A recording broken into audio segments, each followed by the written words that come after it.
आहोत नाशिकमधील दिंडोरीमध्ये मोटरसायकल आणि कारचा भीषण अपघात झालाय आणि या अपघातामध्ये 7 जण जागीच ठार झालेत। मोठी बातमी आहे, मृतांमध्ये 3 महिला आणि 3 पुरुषांसह एका बालकाचा समावेश आहे। मृत व्यक्ती कोशिंबे देवठाण आणि सरसाळे इथले रहिवासी आहेत। आमचे प्रतिनिधी लक्ष्मण घाटोळ यांच्याशी आपण अधिक बोलूया। लक्ष्मण, भीषण असा अपघात झालाय, 7 जणांचा मृत्यू झालाय। अपघात कसा घडला, आत्ताचा अपडेट काय? सुवर्णा, ज्या ठिकाणी हा अपघात घडला नाशिकच्या दिंडोरी रोडवर, मी त्याच अपघाताच्या ठिकाणी आहे। माझ्या मागच्या बाजूला आपण ही अल्टो गाडी जी दृश्यांमध्ये बघतोय, या अल्टो गाडीमध्ये एकाच कुटुंबात 2 कुटुंबांमधील 6 ते 7 लोक जे आहे ते प्रवास करत होते। दिंडोरी रोडवरनं रात्री साधारणतः 12:15च्या सुमारास हे सगळे लोक जे आहे ते नाशिकच्या दिशेनं जात होते। मात्र अचानकपणे या गाडीचा उजवा टायर जो आहे तो फुटला आणि त्यानंतर चालकाचा या गाडीवरचा ताबा जो आहे तो सुटला आणि त्यानंतर या गाडीने समोरून येणाऱ्या एका दुचाकीला देखील धडक दिलेली आहे। ती दुचाकी देखील आपल्याला या ठिकाणी दृश्यांमध्ये पाहायला मिळते। खरं तर सुवर्ण, हा रस्ता चौपदरीकरण होणं आवश्यक आहे, मात्र असं असताना हा रस्ता केवळ 2 पदरी आहे आणि त्यामुळे या ठिकाणी मोठ्या प्रमाणात अपघात होतात। आता ही जी गाडी आपल्याला दृश्यांमध्ये दिसते, ही दुचाकी अल्टोने ज्यावेळेला तिचा टायर फुटला त्यावेळेला या दुचाकीला धडक दिली आणि धडक दिल्यानंतर या दोन्ही गाड्या आणि या गाड्यांवरती जखमी असलेले लोक जे आहे ते शेजारी जो पाण्याचं डबकं आपल्याला पाहायला मिळतंय, या पाण्याच्या डबक्यामध्ये जाऊन ही गाडी देखील पडलेली होती। हे दुचाकीवर असलेले जे 2 जण प्रवास करणारे होते ते देखील या पाण्यात पडलेले होते आणि या सगळ्यामुळे, या पाण्यात पडल्यामुळे गाडी पाण्यात पडलेली होती, पलटी झालेली होती आणि त्यामुळे गुदमरून या सगळ्या लोकांचा मृत्यू झाला असावा, अशा प्रकारचा प्राथमिक अंदाज जो आहे तो पोलिसांकडून व्यक्त केला जातोय। घटनास्थळावरती आता पंचनामा केला जातोय।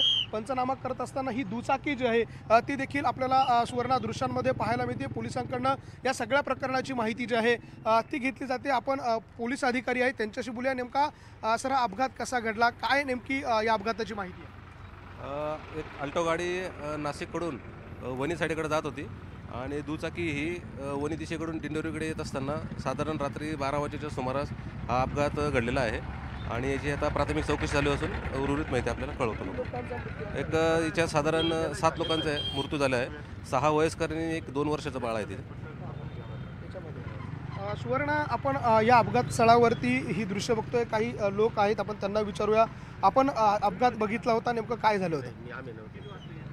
हे स्थानिक लोक आहे आजूबाजूचे, या ठिकाणी रात्रीच्या सुमारास हा अपघात घडला होता, त्यामुळे या लोकांना मदत कार्य देखील मिळालं नाही। अपघात झाल्यानंतर हे सगळे लोक, ही गाडी जी आहे ती त्या पाण्यात पडलेली होती आणि पाण्यात पडलेली असल्यामुळे या लोकांना वेळीच मदत जी आहे ती होऊ शकली नाही आणि त्यामुळे या सगळ्या लोकांचा अपघातामधला गुदमरून मृत्यू झाला असावा, अशा प्रकारचा प्राथमिक अंदाज जो आहे तो वर्तवला जातोय। मात्र गेल्या अनेक वर्षांपासून या ठिकाणच्या स्थानिक लोकांची मागणी आहे की हा रस्ता जो आहे तो चौपदरीकरण करावं। हा गेल्या अनेक दिवसांची तुमची मागणी आहे, यापूर्वी देखील अनेक लोकांचा जीव या अपघातात गेलाय, आता काय मागणी आहे?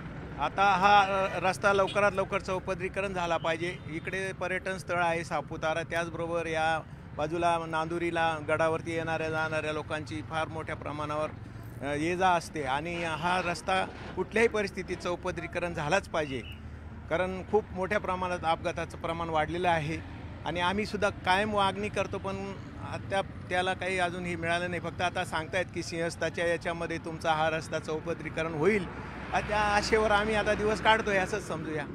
किती लोकांचा मृत्यू आतापर्यंत ह्या रस्त्यावर झाला? साधारण मोटरसायकलचं तर काय आहे, या भागामध्ये आमच्याकडे मजुरीचं प्रमाण फार मोठ्या प्रमाणात आहे आणि मजुरीसाठी बरेच युवक हे कंपन्यांमध्ये स्थानिक आता रोजगार मिळायला सुरुवात झालेली आहे आणि ते बाईकवरती येणं जाणं बऱ्याच मुलांचं असतं आणि त्याच्यामधून देखील मोठ्या प्रमाणात अपघात होतात। आपण बघतोय सुवर्ण, हे सगळे स्थानिक नागरिक आहे, वारंवार या लोकांकडून मागणी केली जाते की हा रस्ता चौपदरीकरण करावा। अत्यंत रहदारीचा रस्ता आहे, मात्र तरी देखील तो चौपदरीकरण होत नाही आणि म्हणून अशा प्रकारचे वारंवार अपघात जे आहे ते घडत असतात आणि त्यामुळे आता या 7 लोकांच्या मृत्यूनंतर तरी सरकारला जाग येईल अशी अपेक्षा स्थानिक नागरिक करतात। घटना तर गंभीर आहे, 7 जणांचा मृत्यू झालाय। धन्यवाद ही माहिती दिलीस त्याबद्दल। आणि आता ही थेट दृश्य आपण बघतोय, विधान भवनाच्या पायऱ्यांवरती आज पुन्हा एकदा आंदोलन। पावसाळी अधिवेशनात जनतेच्या हातात भोपळा देणाऱ्या सरकारचा धिक्कार असो, कारण आता हे सरकार, हे अधिवेशन शेवटाकडे चाललेलं आहे आणि या संपूर्ण अधिवेशन काळामध्ये जनतेच्या हातात भोपळा देणाऱ्या सरकारचा धिक्कार असो असे हातात बॅनर घेऊन विरोधी पक्षातले आमदार हातामध्ये चक्क भोपळे घेऊन पायऱ्यांवरती उभे आहेत, आंदोलन करतायत। आता अधिवेशन आता शेवटाकडे आले आणि त्यातच संपूर्ण अधिवेशन काळात पावसाळी अधिवेशनात जनतेच्या हातात मात्र भोपळा देणाऱ्या सरकारचा धिक्कार असो असे बॅनर हातामध्ये घेऊन विरोधकांचं आज विधान भवनाच्या पायऱ्यांवरती आंदोलन सुरू आहे, हातात भोपळे घेऊन। अधिक माहितीसाठी जाऊयात, आमचे प्रतिनिधी उदय जाधव आपल्या सोबत आहेत। उदय, काय माहिती? आपण इथे दृश्य पाहतोय विरोधी पक्षनेत्यांच्या विरोधी पक्षांचे आमदार हे विधान भवन पायऱ्यांवरती निदर्शनं करत आहेत, हातामध्ये भोपळा घेऊन हे सर्व आमदार इथे निदर्शनं करताना आपल्याला पाहायला मिळतं। शिवसेना उद्धव बाळासाहेब ठाकरे असेल, काँग्रेस असेल, राष्ट्रवादी काँग्रेस, शरदचंद्र पवार पक्ष असेल, या तिन्ही पक्षांचे आमदार जे भोपळा घेऊन निदर्शनं करत आहेत। पावसाळी अधिवेशनाचं फलित काय, भोपळा, असे ते नारे देत आहेत। जनतेच्या हातामध्ये काय मिळालं आहे या अधिवेशनानंतर? तर भोपळा मिळालेला आहे। शेतकऱ्यांच्या प्रश्नांवरती काय मिळालं तर फक्त त्यांना भोपळा मिळालेला आहे असं एकूण निदर्शनं करत इथे आमदार जे आहेत आक्रमक झालेले आपल्याला पाहायला मिळत आहेत। आरोग्याचे प्रश्न असतील, शेतकऱ्यांचे प्रश्न असतील, बेरोजगारी असतील, असे सर्व प्रश्न घेऊन हे आमदार इथे निदर्शनं करत आहेत आणि या सर्व प्रश्नांवरती जनतेच्या हातामध्ये फक्त भोपळा मिळालेला आहे। एवढं पावसाळी अधिवेशन सुरू आहे, मात्र या पावसाळी अधिवेशनामध्ये राज्य सरकारने जनतेला काहीच दिलं नाही, फक्त भोपळा दिलेला आहे आणि त्यामुळे हातामध्ये भोपळा घेऊन हे विरोधी पक्षाचे आमदार विधान भवन पायऱ्यांवरती निदर्शनं करताना आपल्याला पाहायला मिळतात।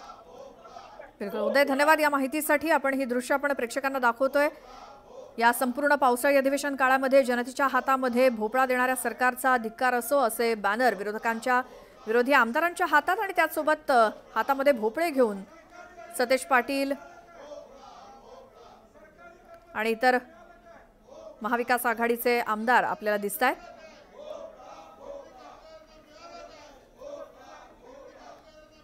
आता काही क्षणात कामकाज सुरू होईल सभागृहाचं आणि त्याआधी विरोधक पायऱ्यांवरती उभं राहून पावसाळी अधिवेशनात जनतेच्या हातात भोपळा मिळालाय असं म्हणत हे अधिवेशन शेवटाकडे जात असताना संपूर्ण पावसाळी अधिवेशन काळामध्ये जनतेच्या हातामध्ये भोपळा देणाऱ्या सरकारचा धिक्कार असो असं म्हणत आजचा दिवस विरोधकांनी जी सुरुवात केली आहे ती हातामध्ये बॅनर घेऊन आणि भोपळे घेऊन घोषणाबाजी करत।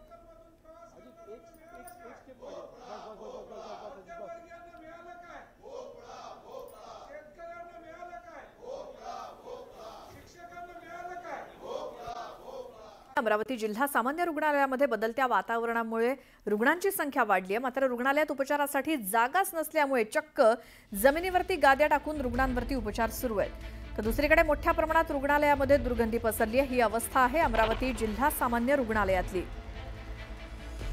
बदलत्या वातावरणामुळे रुग्णसंख्या वाढली आहे, उपचारासाठी जागा नाही, त्यामुळे जमिनीवरती गाद्या टाकून उपचार सुरू आहेत। ही परिस्थिती जाणून घेऊयात आमचे प्रतिनिधी संजय शेंडे यांच्याकडनं। संजय, एका बेडवर दोन दोन पेशंट दिसतायत, काही खाली झोपलेले दिसतायत, काय नेमकं झालंय?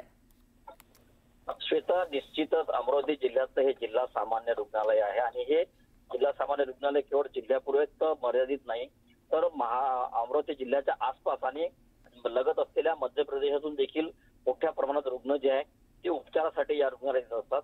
मात्र गेल्या काही दिवसापासून आपण पोहोचतो की सध्या आता नुकताच पावसाळा सुरू झालेला आहे आणि यामुळे मोठ्या प्रमाणात रोगराई पसरलेली आहे आणि यामुळे रुग्णांची संख्या जी आहे ती मोठ्या प्रमाणात या रुग्णालयात यायला लागलेली आहे आणि रुग्णालयाची जी व्यवस्था आहे ती व्यवस्था कुठेतरी कमी पडत असं दिसून येत आहे। कारण एका बेडवर दोन दोन रुग्ण तर झोपले आहेत, शिवाय खाली देखील रुग्णांना झोपवण्याची जी अवस्था आहे ती अवस्था सध्या आता रुग्णालय प्रशासनावर आलेली आहे। त्यामुळे निश्चितच या रुग्णालयाची जी कॅपॅसिटी आहे ती कॅपॅसिटी खरं तर वाढवायला पाहिजे। कारण 1945 साली हे रुग्णालय जे आहे ब्रिटिशकालीन रुग्णालय आहे, त्यावेळी जेवढी रुग्ण या बेडची संख्या होती त्या प्रमाणात आणि तेव्हाची जी लोकसंख्या होती त्या तुलनेत आता अमरावती जिल्ह्याची लोकसंख्या मोठ्या प्रमाणात वाढलेली आहे, 5 पटीने वाढलेली आहे। असं असताना रुग्णालयात बेडची जी व्यवस्था आहे मात्र अजूनही पुरेशी केलेली नाही आहे। एवढंच नव्हे तर या ठिकाणी जो मोठ्या प्रमाणात जो स्टाफ आहे, डॉक्टरांचा स्टाफ आहे, तो देखील कमी पडत आहे। त्यामुळे निश्चितच रुग्णालयात येणाऱ्या रुग्णांची मोठ्या प्रमाणात या ठिकाणी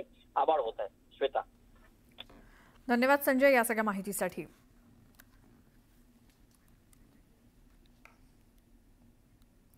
आणि आता पुढची बातमी बघूयात। एक महत्त्वाची बातमी आहे। अमरावती लगतच्या वळगाव इथे नव्यानं पुलाचं बांधकाम करण्यात आलेल्या पुलाला सुरक्षित म्हणजे संरक्षण कठडे नाही, त्यामुळे एक मध्यधुंद व्यक्ती पुलावरनं थेट 70 फूट खाली कोसळली।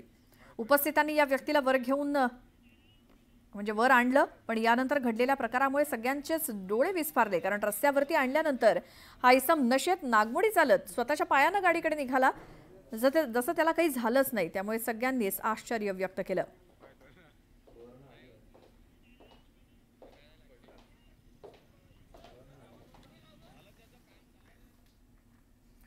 आणखी एक मोठी बातमी नाशिकमधनं अत्याधुनिक उपजिल्हा रुग्णालयासाठी 5 एकर जमीन मंजूर करण्यात आली आहे।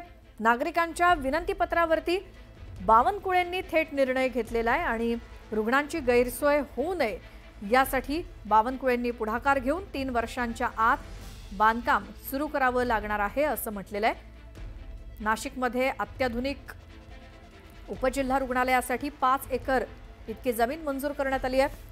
नागरिकांच्या विनंतीपत्रावरती चंद्रशेखर बावनकुळे यांनी थेट निर्णय घेतला आणि रुग्णांची गैरसोय होऊ नये म्हणून चंद्रशेखर बावनकुळे यांनी पुढाकार घेत 3 वर्षांच्या आत बांधकाम सुरू करावं लागेल असं म्हटलेलं आहे।